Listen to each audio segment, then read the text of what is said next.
Hello, I'm Lois Dixon Myers here at my home in Houston, Texas, standing next to the portrait of my beloved father, Dr. James A. Dixon, a member of the Mayo Clinic and a member of the Priestley Society, which was the honor group of surgeons when he was there, and then went back to open private practice in Pennsylvania after studying at the Mayo Clinic and teaching there for many years with the world-renowned surgeons.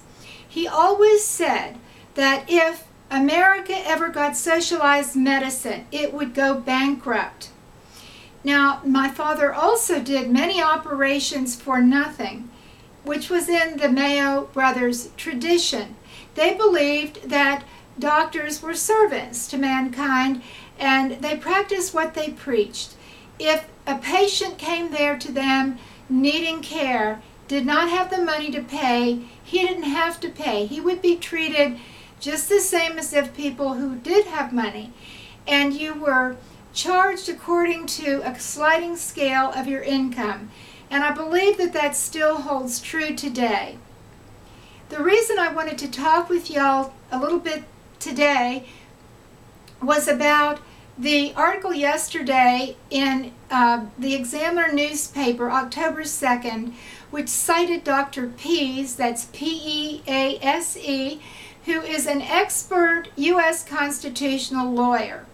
He said that all of this shutdown in America, in our government today, causing us so much angst and anguish, and even today, somebody ramrodding through the barricades of the White House, the whole country's in an uproar. They're outraged over not passing a federal budget for the year, that the House and the Senate cannot come to an agreement on our federal budget, therefore shut down the federal government, and it's all over this Obamacare.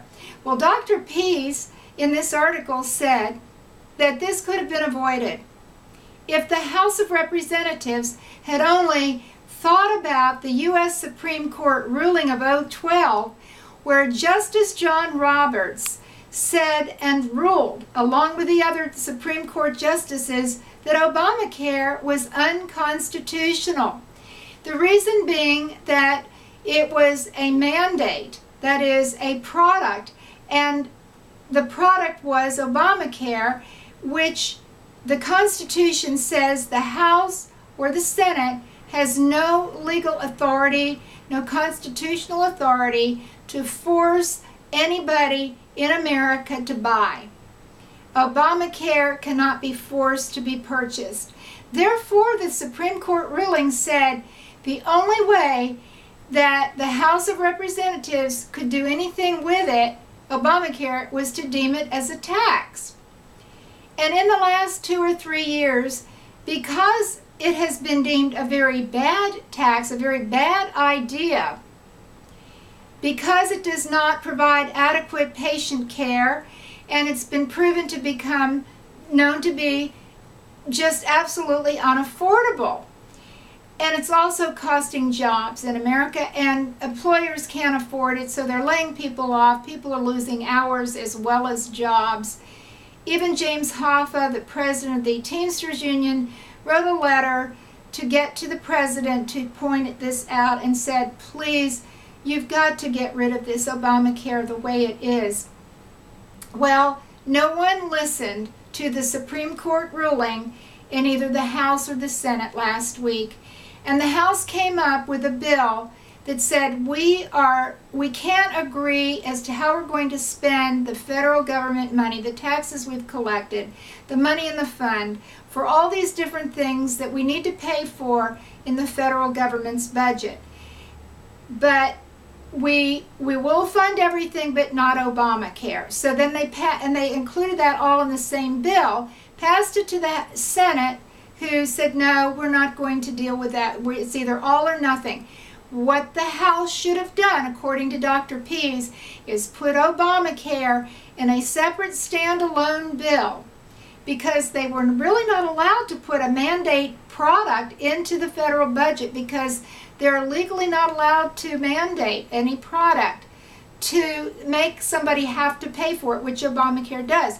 So what Dr. Pease said was they should have made it in a standalone bill, passed everything else in the budget that the federal government needed, and made the separate standalone bill on a tax, Obamacare, and said we're going to defund it because it's not affordable and it doesn't provide good patient care.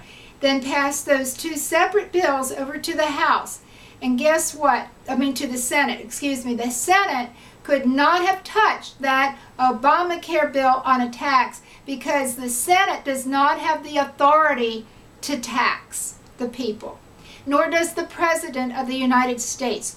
Only the House of Representatives in the U.S. Constitution has the authority to tax the American people and to levy a tax, as well as they can allocate where the money goes. One of the other things in the article I wanted to point out, Dr. Pease said, is that the Democrats are running around saying, oh, we've already passed this bill, this law is now law, Obamacare is a law. No, it's not passed, Dr. Pease said. The Supreme Court ruled that Obamacare was unconstitutional. It has not passed as a law.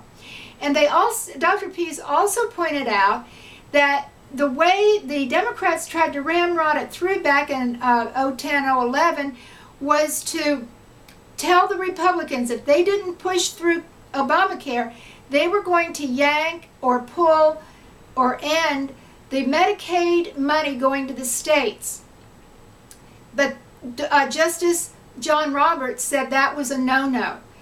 The Congress cannot pull from the budget or strip a law that's already passed and say we're not going to fund it if you don't do this, that, or the other. That's just not cricket. That's not the way the law says you can do. That's not the way the law is written. And so what the House needs to do is to come up with a separate standalone bill to repeal it, get rid of it, shut it down as a tax. That can then go to the Senate and on to the President, who won't have any wiggle room to say aye, yes, or no about it because it's a tax that's only under the authority of the House to have anything to do with a tax on the American people. So we would not have this business of a shutdown as we have today.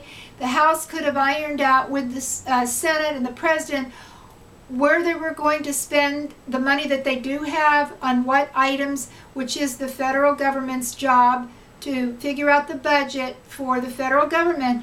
They could have done that separately and then itemized in a standalone bill the tax called Obamacare, which the House, having a majority of Republicans, could have easily said with a vote, we're going to end Obamacare. And that would have been the end of it. So I hope that you will call your senator and your senators and congressmen today. Pick up the phone. You can go to find their numbers on the website easily for either house.gov or senate.gov. Look up their phone numbers. Pick up the phone. Call them. Tell them you do not want Obamacare.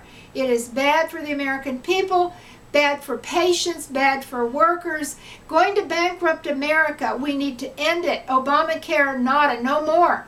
Start all over again with a new, fresh bill that will be better for the American people, both financially and medically. Thank you, and I hope, by the way, that you'll go to my website, theabundantharvest.com, and sign up with me today on Empower Network so you can blog and make videos on what your ideas are and get them out there to the world with the flick of a switch.